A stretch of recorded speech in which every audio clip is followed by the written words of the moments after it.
الحمدللہ رب العالمین والصلاة والسلام علی سید المرسلین اما بعد فاعوذ باللہ من الشیطان الرجیم بسم اللہ الرحمن الرحیم الصلاة والسلام علیک یا رسول اللہ وعلی آلک و اصحابک یا حبیب اللہ الصلاة والسلام علیک یا نبی اللہ وعلی آلک و اصحابک یا نور اللہ۔ فیضان قرآن کے سلسلے میں حاضر ہیں اور آج سورۃ العنکبوت کی ابتدا سے قرآن پاک کا درس سنیں گے۔ سورہ عنکبوت مکہ مکرمہ میں نازل ہوئی۔ اس سورت میں 7 رکوع اور 69 آیات ہیں، جسے ہم مکڑی اسپائڈر کہتے ہیں، اسے عربی کے اندر عنکبوت کہا جاتا ہے۔ اس سورہ مبارکہ کی آیت نمبر 41 میں 41 میں اللہ تعالیٰ نے بتوں کی بے بسی، شرک کے بطلان پر دلیل دیتے ہوئے مکڑی کی مثال کو بیان فرمایا۔ اس مناسبت سے اس کا نام سورہ عنکبوت ہے۔ سورہ عنکبوت کی ابتدا حروف مقطعات سے ہے۔ بسم اللہ الرحمن الرحیم، الف لام میم۔ حروف مقطعات ہیں جن کا معنی اللہ کے رازوں میں ہے، یعنی اس کا معنی اللہ جانتا ہے کہ اللہ تعالیٰ نے اس راز پر جسے مطلع کیا، جیسے ہمارے پیارے آقا صلی اللہ تعالیٰ علیہ وآلہ وسلم، وہ اس کا معنی جانتے ہیں۔ اب اس کے بعد جو سورت کی ابتدا ہوتی ہے، جو اس کی آیات محکمات شروع ہوتی ہیں، ان میں اللہ تعالیٰ نے بیان فرمایا کہ لوگوں کا کیا یہ گمان ہے کہ انہیں دین کے اندر آزمایا نہیں جائے گا۔ ایمان کے دعوے دار ہیں، کہتے ہیں کہ ہم مومن ہیں، ایمان لائے، ایمان والے ہیں، تو اس پر آزمائش بھی ہوگی۔ چنانچہ اب اسی سیاق کے اندر اس کا بیان ہے۔ آیت مبارکہ کے شان نزول میں بھی علماء نے متعدد اقوال لکھے ہیں کہ صحابہ کرام پر بہت سی آزمائشیں آئیں جب انہوں نے اسلام قبول کیا۔ کفار کی طرف سے ایذا پہنچانا، تنگ کرنا، ستانا، جو کچھ کفار کر سکتے تھے انہوں نے صحابہ کرام کے ساتھ کیا۔ تو اس آزمائش پر اللہ تبارک و تعالی نے صحابہ کرام کو تسلی دینے اور یہ بتانے اور یہ ان کو سمجھانے کے لیے کہ دین کے اندر آزمائشیں آتی ہیں، لہذا انہیں صبر کرنا چاہیے۔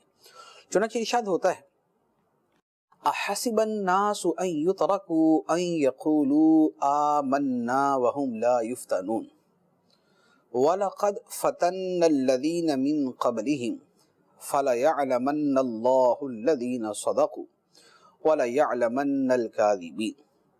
کیا لوگوں نے یہ سمجھ رکھا ہے کہ انہیں صرف اتنی بات پر چھوڑ دیا جائے گا کہ وہ کہتے ہیں ہم ایمان لائے اور انہیں آزمایا نہیں جائے گا؟ اور بے شک ہم نے ان سے پہلے لوگوں کو آزمایا، تو ضرور ضرور اللہ انہیں دیکھے گا جو سچے ہیں، اور ضرور ضرور اللہ جھوٹوں کو بھی دیکھے گا۔ اللہ تعالیٰ نے ارشاد فرما دیا کہ آزمائش کا سلسلہ جب کوئی شخص دعوی ایمان کرتا ہے تو اللہ تعالیٰ کی طرف سے اسے آزمایا جاتا ہے کہ یہ اپنے دعوی ایمان میں سچا ہے یا نہیں۔ اللہ تعالیٰ کو علم تو ہے، اللہ تعالیٰ تو دلوں کے رازوں کو جانتا ہے، لیکن امتحان کے ذریعے وہ بات لوگوں کے سامنے بھی ظاہر کر دی جاتی ہے۔ عملی طور پر اسے آزمایا جاتا ہے کہ یہ اپنے دعوی ایمان میں سچا ہے یا نہیں۔ تو اللہ تعالیٰ نے فرمایا کہ ہم نے تم سے پہلے لوگوں کو بھی آزمایا، ان کی بھی آزمائش کی، تو جیسے ان کو آزمایا گیا اسی طرح تمہیں بھی آزمایا جائے گا۔ تو یہ گمان نہ کرو کہ تم صرف دعوی ایمان کر کے کہ آمنا، ہم ایمان لے آئے، ہم مومن ہیں، صرف اتنی بات پر چھوڑ دیا جائے گا اور تمہیں آزمایا نہیں جائے گا، ایسا گمان نہ کرو۔ اب اللہ تعالیٰ اس کے بعد فرماتا ہے کہ بروں کو ان کی برائی کا بدلہ ضرور دیا جائے گا۔ وہ خدا سے بھاگ نہیں سکتے، خدا کی قدرت سے باہر نہیں نکل سکتے۔ چنانچہ ارشاد فرمایا، ام حسب الذین یعملون السیئات ان یسبقونا ساء ما یحکمون۔ یا کیا برے اعمال کرنے والوں نے یہ سمجھ رکھا ہے کہ ہم سے کہیں نکل جائیں گے؟ وہ کیا ہی برا فیصلہ کرتے ہیں۔ کتنی بری سوچ ہے کہ جو یہ سمجھتے ہیں کہ ہم برائیاں کریں، کفر کریں، شرک کریں، قیامت کو جھٹلائیں، خدا کو جھٹلائیں، خدا کے رسولوں کو جھٹلائیں، خدا کی کتابوں کو جھٹلائیں، اور اس کے باوجود بھی ہماری گرفت نہیں ہوگی، یہ گمان بھی غلط ہے۔ یعنی اللہ تعالیٰ نے دونوں طرح کے گروہوں کو بتا دیا ہے، ایمان والوں کو بھی اور کافروں کو بھی، ماننے والوں کو بھی اور انکار کرنے والوں کو بھی، کہ جو ماننے والے ہیں وہ بھی اپنے ذہن میں رکھیں کہ یہ نہ سمجھیں کہ صرف دعویٰ ایمان پر ان کو چھوڑ دیا جائے گا، انہیں بھی آزمایا جائے گا۔ اور جو انکار اور تکذیب کرنے والے وہ بھی یہ نہ سمجھیں کہ انہیں کچھ نہیں کہا جائے گا، وہ کفر کریں، وہ شرک کریں، وہ جو مرضی کریں، انہیں کچھ نہیں کہا جائے گا، وہ بھی اپنے ذہن سے یہ بات نکال دے، وہ خدا کو عاجز نہیں کر سکتے، خدا کی قدرت سے بھاگ نہیں سکتے۔ اللہ تعالیٰ انہیں بھی ان کے اعمال کا بدلہ دے گا، ان کے اعمال کی سزا دے گا۔ اب بروں کا بیان کرنے کے بعد اب اللہ تعالیٰ مومنوں کو بشارت دیتا ہے۔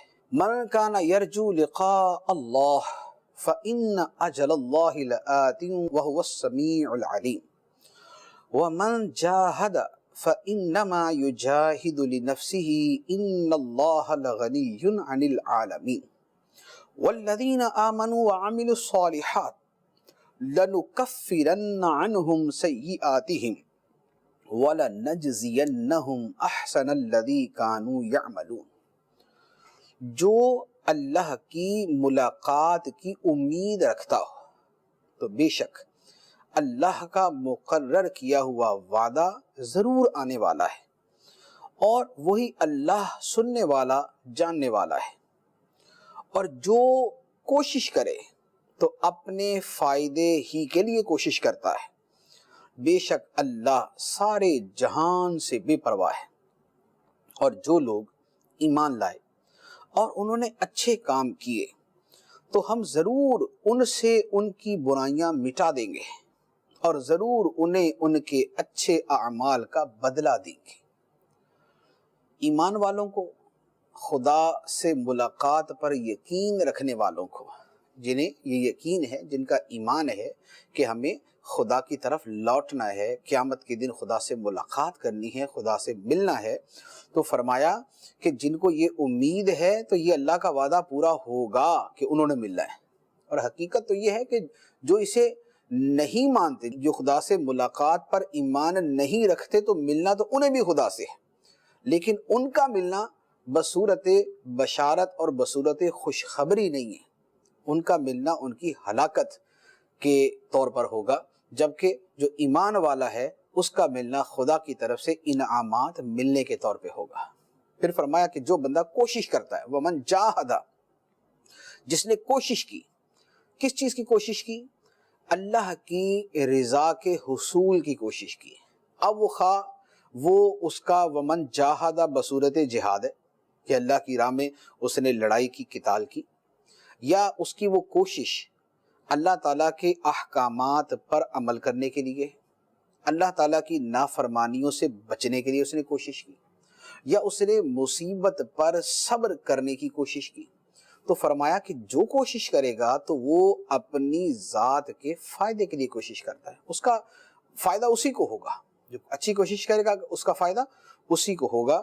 بے شک اللہ سارے جہانوں سے بے پرواہ ہے، اس کی کوشش کا فائدہ خدا کو نہیں۔ اللہ کی راہ میں اگر کوئی جہاد کرتا ہے تو کوئی خدا کو فائدہ نہیں پہنچاتا۔ اللہ کی رضا حاصل کرنے کے لیے کوئی عبادت کرتا ہے، نماز پڑھتا ہے، روزے رکھتا، حج کرتا، زکوٰۃ دیتا، غریبوں کی مدد کرتا، وہ جو بھی نیک عمل کرتا ہے تو وہ کو خدا کو فائدہ نہیں دے رہا ہوتا ہے، وہ اپنی ذات کو فائدہ دے رہا ہے، اس لیے کہ اللہ تعالیٰ تو سارے جہانوں سے بے نیاز ہے، اسے تو کسی شے کی اصلاً محتاجی نہیں، وہ صمد ہے، وہ غنی ہے، وہ بے نیاز ہے، وہ بے پرواہ ہے۔ ساری کائنات، ساری مخلوق خدا کی محتاج ہے، خدا کسی کا محتاج نہیں۔ اور اب اس کے بعد پھر مزید ایمان والوں کو صراحت سے بیان کر دیا، ایمان والے اور اعمال صالحہ کرنے والے۔ یہ قرآن پاک کا اسلوب ہے، ایمان پر بھی بشارت ہے، لیکن قرآن پاک کا عمومی اسلوب یہ ہے کہ ایمان کے ساتھ نیک اعمال کا تذکرہ بھی ہوتا ہے۔ ایمان والے وعملوا الصالحات، اور اچھے کام کرنے والے، اعمال صالحہ کرنے والے، نیکیاں کرنے والے۔ فرمایا کہ ان سے ان کی برائیوں کو ہم مٹا دیں گے اور انہیں ان کے اچھے اعمال کا بدلہ دیں گے۔ تو جو مومن ہے اور صالح یعنی نیک آدمی ہے، اللہ تعالیٰ اس کی برائیاں بھی مٹائے گا اور اسے بہترین بدلہ بھی عطا فرمائے گا۔ اب اس کے بعد اعمال صالحہ کا چونکہ تذکرہ ہوا تو اب اعمال صالحہ میں سے ایک بڑا اہم عمل والدین کی خدمت، اللہ تعالیٰ نے اس کا بیان فرمایا، والدین سے حسن سلوک کرنا۔ چنانچہ ارشاد ہوتا ہے وَوَصَّيْنَا الْإِنسَانَ بِوَالِدَيْهِ حُسْنًا وَإِن جَاهَدَاكَ لِتُشْرِكَ بِي مَا لَيْسَ لَكَ بِهِ عِلْمٌ فَلَا تُطِعْهُمَا إِلَيَّ مَرْجِعُكُمْ فَأُنَبِّئُكُمْ بِمَا كُنْتُمْ تَعْمَلُونَ۔ اور ہم نے ہر انسان کو اپنے ماں باپ کے ساتھ اچھا سلوک کرنے کی تاکید کی، اور اے بندے اگر وہ یعنی تیرے ماں باپ اگر وہ تیرے اوپر کوشش کریں کہ تو کسی کو میرا شریک ٹھہرائے جس کا تجھے علم ہی نہیں، تو تو ان کی بات نہ مان، میری ہی طرف تمہارا پھرنا ہے تو میں تمہیں تمہارے اعمال بتا دوں گا۔ یہ جو یہاں پر فرمایا گیا اس کا ایک شان نزول بھی ہے۔ شان نزول یہ ہے کہ ایک صحابی تھے حضرت سعد بن ابی وقاص رضی اللہ تعالیٰ عنہ، جب وہ مسلمان ہوئے تو ان کی والدہ نے بھوک ہڑتال کر دی کہ اے میرے بیٹے تم دین اسلام چھوڑ دو، محمد صلی اللہ علیہ وآلہ وسلم کا دامن چھوڑ دو اور دوبارہ کفر و شرک کے مذہب میں آ جاؤ، یعنی بت پرستی کی طرف آ جاؤ، ورنہ نہ تو میں چھاؤں میں بیٹھوں گی، میں دھوپ میں بیٹھوں گی، نہ میں کھاؤں گی نہ میں پیوں گی، حتیٰ کہ میری جان نکل جائے اور بدنامی تمہاری ہوگی، لوگ بولیں گے دیکھو ماں کا قاتل پھر رہا ہے۔ چنانچہ یہ کہہ کر حضرت سعد رضی اللہ تعالی عنہ کی ماں جو تھی وہ دھوپ کے اندر بیٹھ کے کھانا پینا چھوڑ دیا۔ حضرت سعد رضی اللہ تعالی عنہ اپنی والدہ سے بڑی محبت کرتے تھے، لیکن ایک طرف والدہ کی محبت اور ایک طرف اللہ کی محبت، ایک طرف مصطفیٰ کریم صلی اللہ علیہ وآلہ وسلم کی محبت۔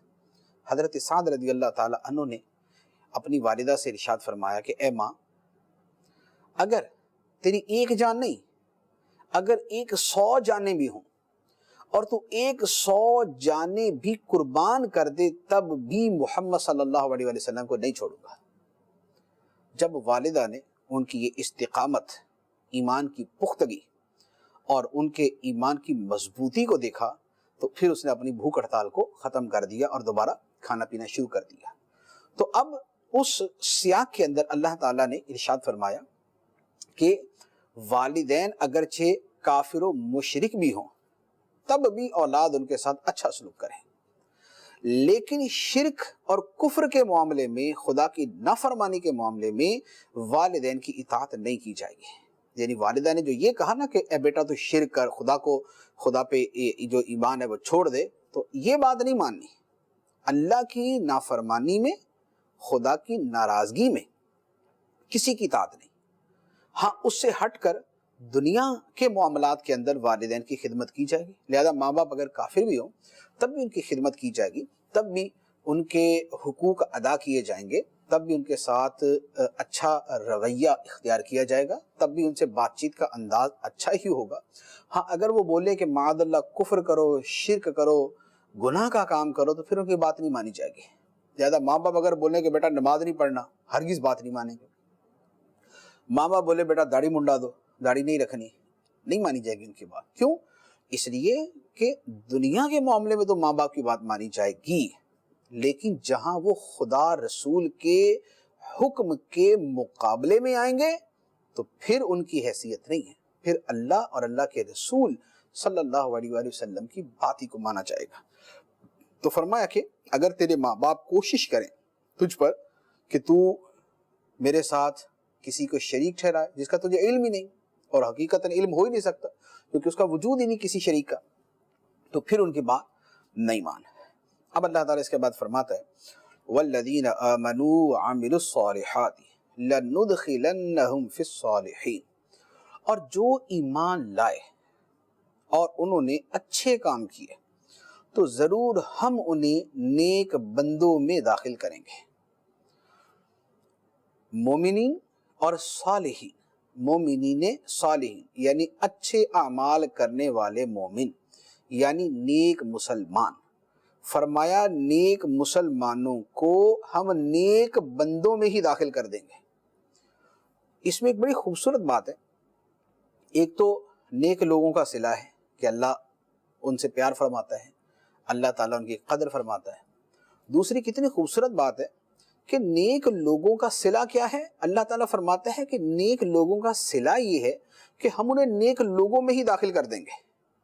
گویا نیکوں کے گروہ میں شامل ہونا، صالحین کی جماعت میں شامل ہونا، یہ بذات خود ایک بہت بڑا صلہ ہے، یہ بذات خود ایک بہت بڑا اللہ تعالیٰ کی طرف سے اجر ہے کہ اللہ تعالیٰ ہمیں نیکوں کے گروہ میں شامل کر دے۔ کیونکہ نیکوں کے گروہ میں شامل کرنا یہ ہے کہ اللہ ہمیں دنیا میں بھی نیکوں میں رکھے، ہمیں قبر و حشر کے اندر بھی نیکوں کے گروہ میں رکھے، ہمارا حشر قیامت کے دن نیکوں کے گروہ میں ہو اور جنت کے اندر بھی ہم صالحین کے گروہ کے اندر ہو۔ تو اسے پتہ چلا کہ نیک لوگوں کی صحبت، نیک لوگوں کے ساتھ بیٹھنا، ان کے گروہ میں شامل ہونا، یہ ایک اعزاز ہے، یہ ایک بڑی بات ہے، یہ ایک بڑی خوبصورت بات ہے۔ لہذا کوشش کر کے اچھا ماحول، اچھے لوگوں کا ماحول، نیک لوگوں کا ماحول اپنانا چاہیے۔ جیسے الحمدللہ نیک اور صالحین علماء ہوتے ہیں، بڑے اچھے اچھے اہل علم ہوتے ہیں، صحیح العقیدہ پیر صاحبان ہوتے ہیں۔ اسی طرح الحمدللہ دعوت اسلامی کا مدنی ماحول ہے کہ اس میں ایک مجموعی طور پہ بڑا ایک خوبصورت ماحول ملتا ہے، اس میں بہت اچھی باتیں سیکھنے کو ملتی ہیں۔ آدمی اٹھتا بیٹھتا ہے تو بہت ساری چیزیں سیکھتا ہے، بہت ساری چیزیں اڈاپٹ کرتا ہے، اپناتا ہے، اختیار کرتا ہے، صالحین کے گروہ میں شامل ہوتا ہے، خود صالحین میں داخل ہو جاتا ہے، یعنی نیک بن جاتا ہے۔ تو لہذا اپنے آپ کو کوشش کر کے اچھے لوگوں کی صحبت میں ہی رکھنا چاہیے۔ اس کے بعد منافقین کا بیان ہوتا ہے۔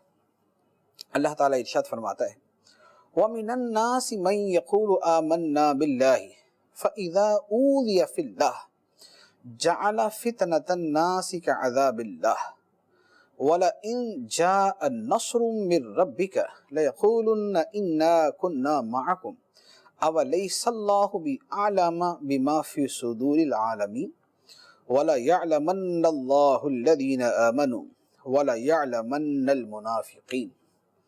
اور لوگوں میں کچھ وہ ہیں جو کہتے ہیں ہم اللہ پر ایمان لائے، پھر جب اللہ کی راہ میں انہیں کو تکلیف دی جاتی ہے تو لوگوں کے فتنے کو اللہ کے عذاب کے برابر سمجھتے ہیں، اور اگر تمہارے رب کے پاس سے کوئی مدد آ جائے تو ضرور کہیں گے ہم یقیناً تمہارے ساتھ ہیں۔ کیا تمام جہان والوں کے دلوں میں جو کچھ ہے اللہ اسے خوب نہیں جانتا؟ اور ضرور اللہ ایمان والوں کو ظاہر کر دے گا اور ضرور منافقوں کو بھی ظاہر کر دے گا۔ یہاں پر اب ایک دوسرے گروہ کا تذکرہ ہے۔ اوپر تو وہ کہ جو نیکوں کے گروہ میں شامل ہوتے ہیں، جو راہ خدا میں مجاہدہ کرتے ہیں، جہاد کرتے ہیں، کوشش کرتے ہیں، محنت کرتے ہیں۔ یہاں فرمایا کچھ لوگ وہ ہیں جو زبان سے تو کہتے ہیں جی ہم اللہ پر ایمان رکھتے ہیں، آمنا باللہ، ہمارا خدا پہ ایمان، لیکن اگر اللہ کی راہ میں انہیں کو تکلیف پہنچے، کیونکہ راہ خدا میں آزمائش ہوتی ہے، جیسے اس سورہ مبارکہ کے شروع میں فرما دیا گیا کہ اللہ کی راہ میں آزمائش ہوگی، تو فرمایا کہ جب راہ خدا میں کوئی آزمائش ہوتی ہے تو اس تکلیف کو جو لوگوں کی طرف سے ہے اسے خدا کے عذاب کے برابر سمجھتے ہیں، یعنی اسے اتنا اس کی ہائپ کریٹ کرتے ہیں اور اسے اتنا بڑا سمجھتے ہیں کہ جیسے خدا کا عذاب ہی ان کے اوپر آ گیا۔ اور دوسری طرف رویہ یہ ہے، یعنی تکلیف آئے تو پھر تو اپنی جگہ سے متزلزل ہو جاتے، ہل جاتے ہیں، لیکن اگر اللہ کی طرف سے مدد آئے، مسلمانوں کو فتح نصیب ہو جائے، مسلمانوں کو نعمت مل جائے، مسلمانوں کی تائید ہو جائے، تو پھر مسلمانوں سے یہ منافق کہتے ہیں کہ ہم تو تمہارے ساتھ ہیں یار، ہم تو ہیں ہی تمہارے ساتھ۔ یعنی جب تکلیف آئی تو جدا ہو گئے اور خدا کا بھی شکوہ کرنے لگے، دین اسلام پر بھی اعتراض کرنے لگے، اور جب کوئی خدا کی طرف سے تائید، نصرت اور مدد آئی تو پھر مومنوں سے کہنے لگے یار ہم تو تمہارے ساتھ ہیں، یعنی دنیاوی مفاد کے لیے تو مسلمانوں کے ساتھ ہیں، لیکن راہ خدا میں تکلیف اٹھانے کے لیے مسلمانوں کے ساتھ نہیں ہیں۔ تو اللہ تعالیٰ فرماتا ہے کہ کیا اللہ تعالیٰ لوگوں کے جہان والوں کے دلوں میں جو کچھ ہے اللہ تعالیٰ اسے خوب جاننے والا نہیں ہے؟ کیوں نہیں، یقیناً ہے۔ یعنی فرما دیا کہ منافق جو مرضی طرز عمل اختیار کر لے، لیکن اللہ تعالیٰ تو دلوں کی باتیں جانتا ہے۔ خدا تو ان کے دلوں کے احوال کو جانتا ہے کہ ان کے دلوں میں کیا ہے، ایمان ہے بھی یا نہیں۔ مسلمانوں کے ساتھ ہونے کا جو دعویٰ کر رہے ہیں، جو بات کر رہے ہیں، حقیقتاً بھی ان کے دل میں وہ بات موجود ہے یا نہیں۔ تو فرمایا کہ اللہ تعالیٰ ایمان والوں کو بھی ظاہر کر دے گا، منافقوں کو بھی ظاہر کر دے گا۔ چنانچہ دنیا کے اندر بھی ایسا ہی ہوا کہ نبی پاک صلی اللہ علیہ وآلہ وسلم کی ظاہری حیات مبارکہ میں اللہ تعالیٰ نے منافقوں کی پہچان کروا دی، منافقوں کو جدا بھی کر دیا، اور آخرت کے اندر بھی منافق بالکل مسلمانوں سے جدا ہو جائیں گے۔ اب اس کے بعد ایک اور بات کا تذکرہ ہوتا ہے۔ کافروں نے، مشرکوں نے مسلمانوں سے کہا، جو مسلمان ہوئے تھے، نبی پاک علیہ السلام پر ایمان لائے تھے، ان سے کہا کہ اے لوگو، تم دوبارہ اپنے آباء و اجداد کے دین کی طرف آ جاؤ، یعنی بت پرستی کی طرف آ جاؤ، بت پرستی کی طرف آ جاؤ، اور یہ جو ہے کہ تم نے شرک کیا تو گناہ گار ہوگے، بت پرستی کی تو گناہ گار ہوگی، یہ تمہارے گناہ ہم اپنے ذمہ لے لیتے ہیں۔ یعنی تم اپنا دین چھوڑو، ایمان چھوڑو، اسلام چھوڑو، تمہارے گناہ ہم اپنے اوپر اٹھا لیں گے۔ تو اللہ تبارک و تعالی نے اس کے اوپر بیان فرمایا کہ یہ جھوٹ بولتے ہیں، کوئی کسی کا گناہ نہیں اٹھا سکتا۔ کہ کوئی آدمی کسی کو بولے کہ قیامت کے دن میں تمہارے گناہ اپنے ذمہ لے لوں گا، ایسا کچھ نہیں ہوگا۔ ہر بندہ اپنے اعمال کا ذمہ دار ہوگا، دوسرے کے گناہ یہ نہیں اٹھا سکے گا۔ ہاں، سوائے ایک صورت کے کہ کسی کو گمراہ کیا یا گمراہی کا اسے راستہ دکھایا، گناہ کا راستہ دکھایا، یا گناہ کی ریت قائم کی جس کے اوپر لوگوں نے پیروی کی، تو اب جن کو گمراہ کیا، ان گمراہ کرنے والوں پر ان لوگوں کا گناہ بھی آئے گا، انہیں بھی گناہ ملے گا اور ان پر بھی گناہ آئے گا۔ تو اب اللہ تعالیٰ ارشاد فرماتا ہے وَقَالَ الَّذِينَ كَفَرُوا لِلَّذِينَ آمَنُوا اتَّبِعُوا سَبِيلَنَا وَلْنَحْمِلْ خَطَايَاكُمْ وَمَا هُمْ بِحَامِلِينَ مِنْ خَطَايَاهُمْ مِنْ شَيْءٍ إِنَّهُمْ لَكَاذِبُونَ وَلَيَحْمِلُنَّ أَثْقَالَهُمْ وَأَثْقَالًا مَعَ أَثْقَالِهِمْ وَلَيُسْأَلُنَّ يَوْمَ الْقِيَامَةِ عَمَّا كَانُوا يَفْتَرُونَ۔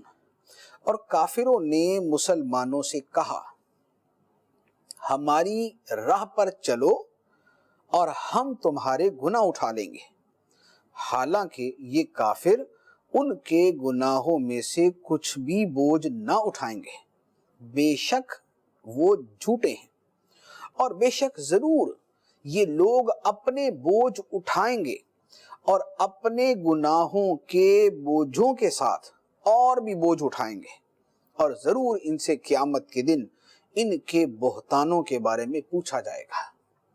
یہ تھا وہ کہ کافروں نے مسلمانوں سے کہا کہ تم ہمارے راستے کی پیروی کرو، تمہارے گناہ ہم اٹھا لیں گے۔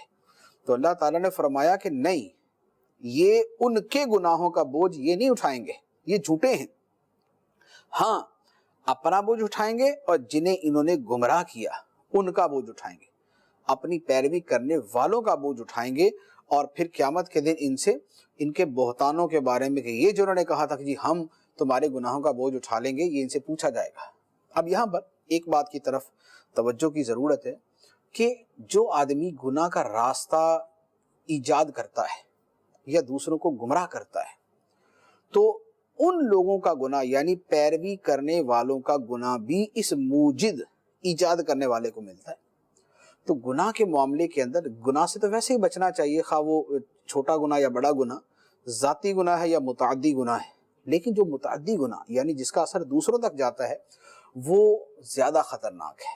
تو وہ لوگ کہ مثال کے طور پہ ایک شخص گانا گاتا ہے، اس گانے کو 10 لاکھ لوگوں نے سنا، اس بندے کو گانا گانے کا گناہ جدا ہوگا جس انداز کے اندر آج کل رائج ہے، اور وہ جو 10 لاکھ لوگ سنیں گے ان کا گناہ بھی اس کے اوپر آئے گا۔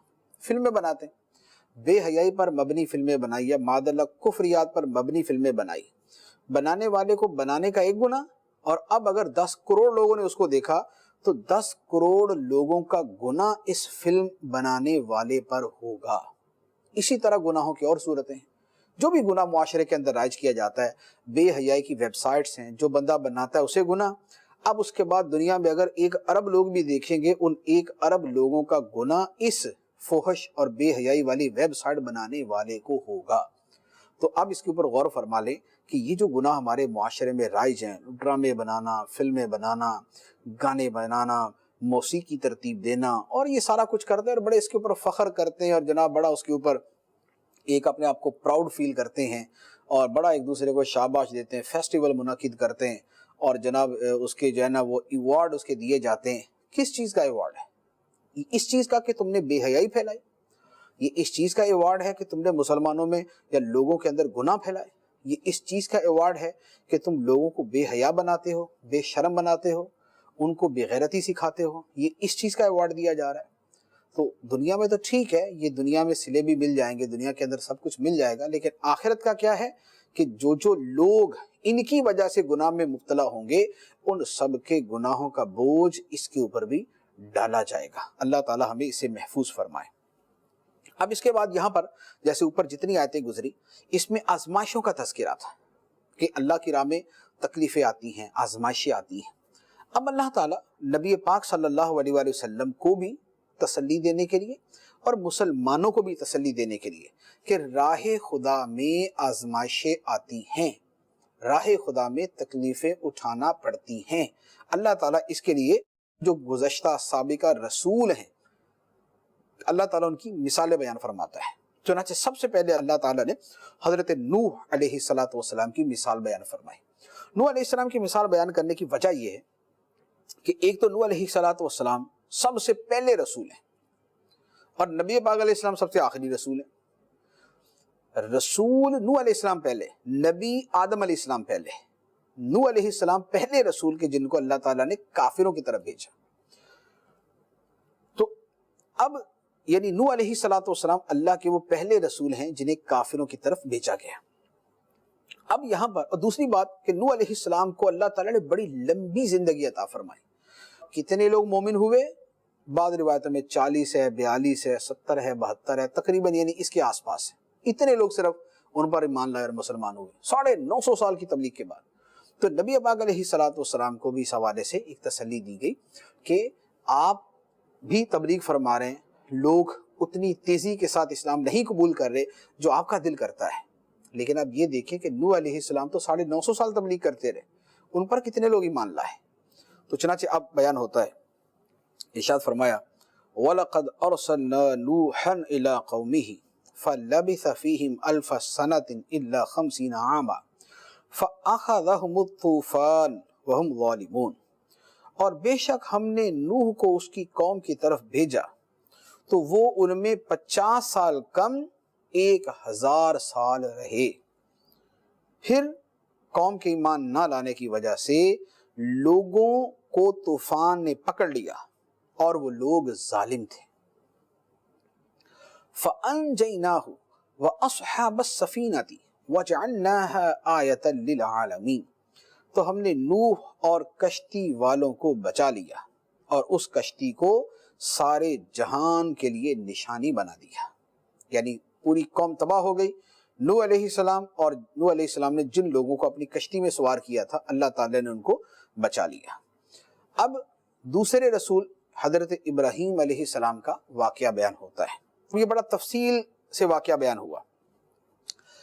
ارشاد ہوا وَإِبْرَاهِيمَ إِذْ قَالَ لِقَوْمِهِ اعْبُدُوا اللَّهَ وَاتَّقُوهُ ذَلِكُمْ خَيْرٌ لَكُمْ إِن كُنتُمْ تَعْلَمُونَ إِنَّمَا تَعْبُدُونَ مِن دُونِ اللَّهِ أَوْثَانًا وَتَخْلُقُونَ إِفْكًا إِنَّ الَّذِينَ تَعْبُدُونَ مِن دُونِ اللَّهِ لَا يَمْلِكُونَ لَكُمْ رِزْقًا فَابْتَغُوا عِندَ اللَّهِ الرِّزْقَ وَاعْبُدُوهُ وَاشْكُرُوا لَهُ إِلَيْهِ تُرْجَعُونَ وَإِن تُكَذِّبُوا فَقَدْ كَذَّبَ أُمَمٌ مِّن قَبْلِكُمْ وَمَا عَلَى الرَّسُولِ إِلَّا الْبَلَاغُ الْمُبِينُ، اور ابراہیم کو یاد کرو جب اس نے اپنی قوم سے فرمایا اے لوگو اللہ کی عبادت کرو اور اس سے ڈرو، یہ تمہارے لیے بہتر ہے اگر تم جانتے ہو، تم تو اللہ کے سوا بتوں کو پوجتے ہو اور نرا جھوٹ گھڑتے ہو، بے شک جن بتوں کی تم اللہ کے سوا عبادت کرتے ہو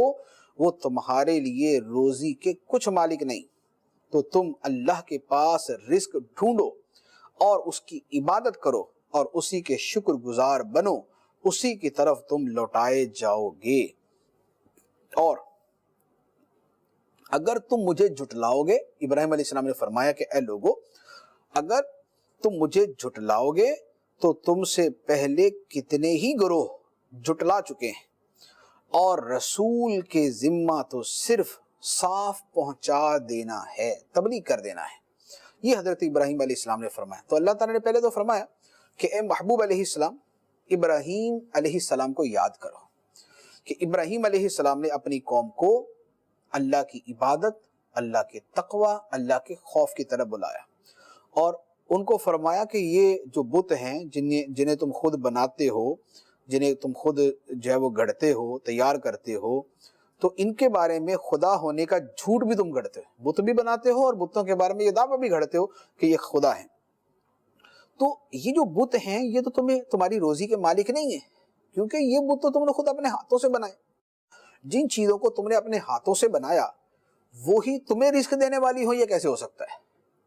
تم ان کو بناتے ہو، تمہارے بنانے سے وہ وجود میں آئے، تو تمہاری روزی کے مالک تو نہیں ہے یہ، تمہاری روزی کا مالک اللہ ہے۔ لہذا اللہ سے اپنا رزق طلب کرو۔ مراد یہ کہ جو بتوں سے جا کے رزق مانگتے ہو، جو بتوں سے جا کے وہ تم مدد طلب کرتے ہو، یہ بیکار ہے۔ بت نہیں مدد کر سکتے، مدد تو اللہ کرتا ہے، رزق تو اللہ دیتا ہے۔ لہذا اللہ سے اپنا رزق طلب کرو، اللہ کی عبادت کرو، اس کے شکر گزار بندے بنو۔ اور باقی یہ ہے کہ اگر تم مجھے جھٹلاتے ہو تو مجھ سے پہلے بڑے رسولوں کو جھٹلایا گیا، تو رسول کا کام جو ہے وہ کسی کو جبراً مسلمان کر کے چھوڑنا نہیں ہوتا، رسول کا کام ہے تبلیغ کرنا، خدا کا پیغام پہنچانا، لہذا وہ میں کر دوں گا۔ اب اس کے بعد اللہ تعالیٰ نے قیامت کے قائم ہونے پر اپنی قدرت کا بیان فرمایا اور قدرت کی دلیل کو بیان فرمایا۔ ارشاد ہوتا ہے اولم یروا کیف یبدئ اللہ الخلق ثم یعیدہ ان ذلک علی اللہ یسیر قل سیروا فی الارض فانظروا کیف بدأ الخلق ثم اللہ ينشئ النشأة الآخرة ان اللہ علی کل شیء قدیر يعذب من یشاء ویرحم من یشاء وإلیہ تقلبون۔ اور کیا انہوں نے نہیں دیکھا کہ اللہ پیدا کرنے کی ابتدا کیسے کرتا ہے، پھر وہ اللہ اسے دوبارہ بنائے گا، بے شک یہ اللہ پر بہت آسان ہے۔ تم فرماؤ زمین میں چل کر دیکھو کہ اللہ نے پہلے کیسے بنایا، پھر اللہ دوسری مرتبہ پیدا فرمائے گا، بے شک اللہ ہر شے پر قادر ہے۔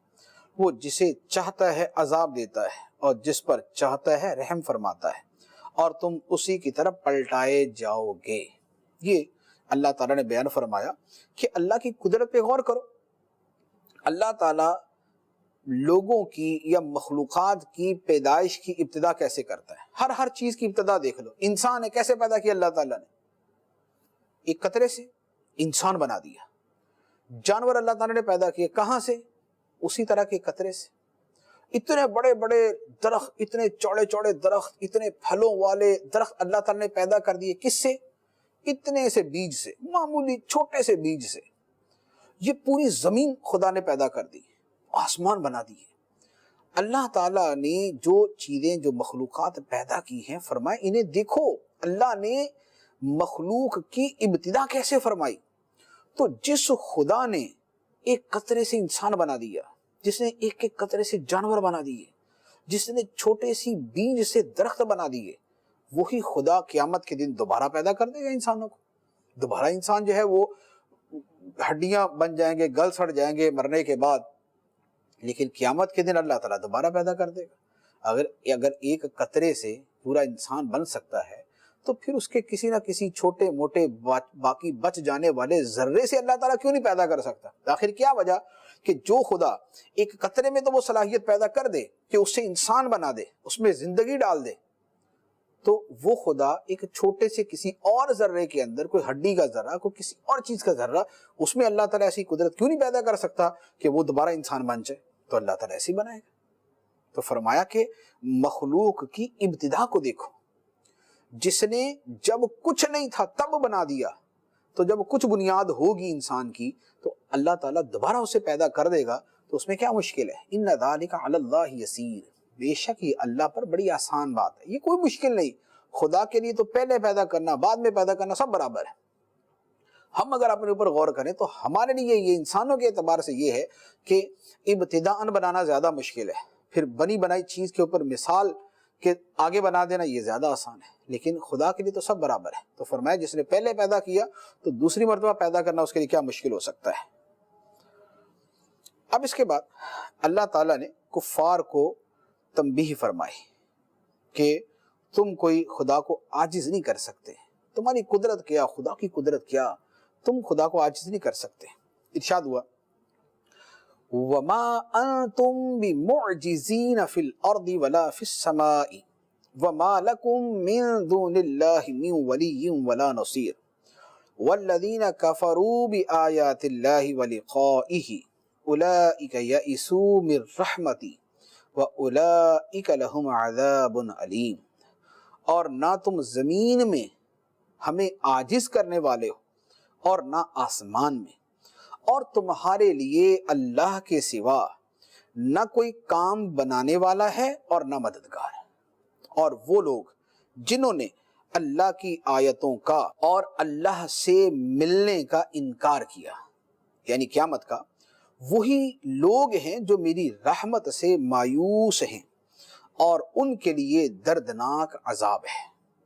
فرمایا کہ اے کافرو، تم خدا کو نہ زمین میں عاجز کر سکتے ہو نہ آسمان میں عاجز کر سکتے ہو، اور اللہ کے سوا تمہارا نہ کوئی مددگار نہ کوئی کام بنانے والا ہے۔ لیکن کافروں کا اللہ تعالیٰ قیامت کے دن اللہ تعالیٰ ان کی مدد نہیں فرمائے گا، ان کا کام نہیں بنائے گا۔ ہاں، مسلمانوں کے لیے اللہ تعالیٰ مددگار ہوگا اور اپنے نبیوں کی شفاعت کے ذریعے نبیوں کو مددگار بنائے گا، ولیوں کی شفاعت کے ذریعے ولیوں کو مددگار بنائے گا۔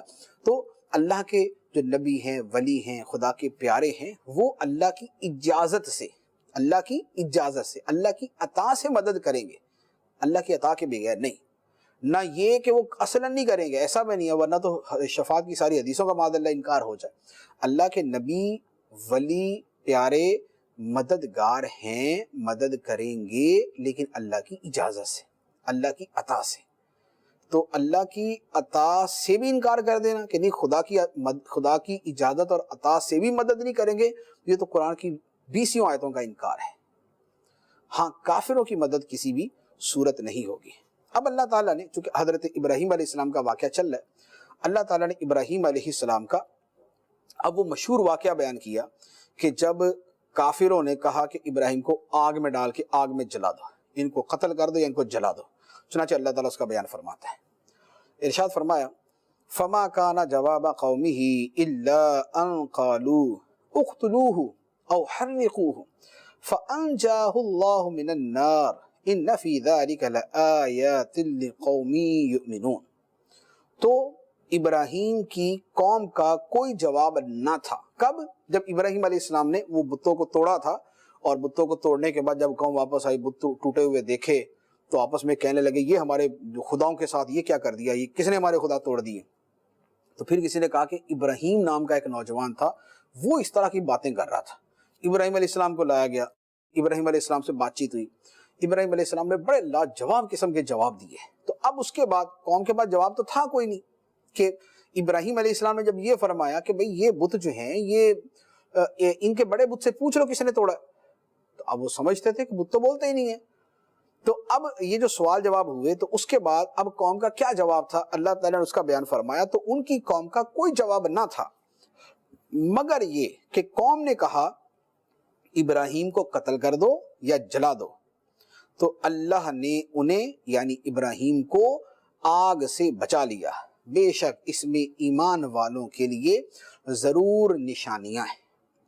چنانچہ قوم نے پھر وہ آگ جلائی، آگ جلا کے ابراہیم علیہ السلام کو منجنیق کے ذریعے پھینکا، لیکن اللہ تعالیٰ نے ابراہیم علیہ السلام پر آگ کو ٹھنڈا کر دیا۔ جیسے قرآن پاک میں 17ویں پارے میں ہم پہلے پڑھ بھی چکے، سن بھی چکے کہ اللہ تعالیٰ نے آگ سے فرمایا یا نارو کونی بردم و سلامن علی ابراہیم، کہ اے آگ ابراہیم پر ٹھنڈی اور سلامتی والی ہو جا۔ تو چنانچہ اللہ تعالیٰ نے آگ کو ٹھنڈا بھی کر دیا، سلامتی والی بھی کر دیا، اور ابراہیم علیہ السلام اس آگ کے اندر بھی محفوظ رہے۔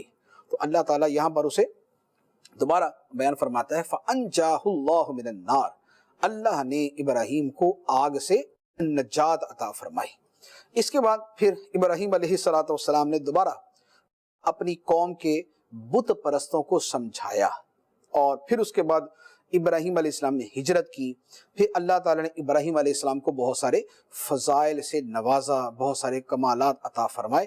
آگے ان کا بیان ہے، یہ انشاءاللہ عز و جل ہم اپنے اگلے سلسلے کے اندر سنیں گے۔ اللہ تبارک و تعالی ہمیں عافیت کی زندگی عطا فرمائے، اور اگر مصیبت آئے تو صبر کی توفیق عطا فرمائے، ایمان پر استقامت عطا فرمائے، ہمارے دلوں کے اندر ایمان کو مضبوط فرمائے، اور اپنے پیارے نبیوں اور رسولوں علیہم الصلاۃ والسلام کی سچی پیروی کرنے کی توفیق عطا فرمائے۔ آمین بجاہ النبی الامین صلی اللہ علیہ وسلم۔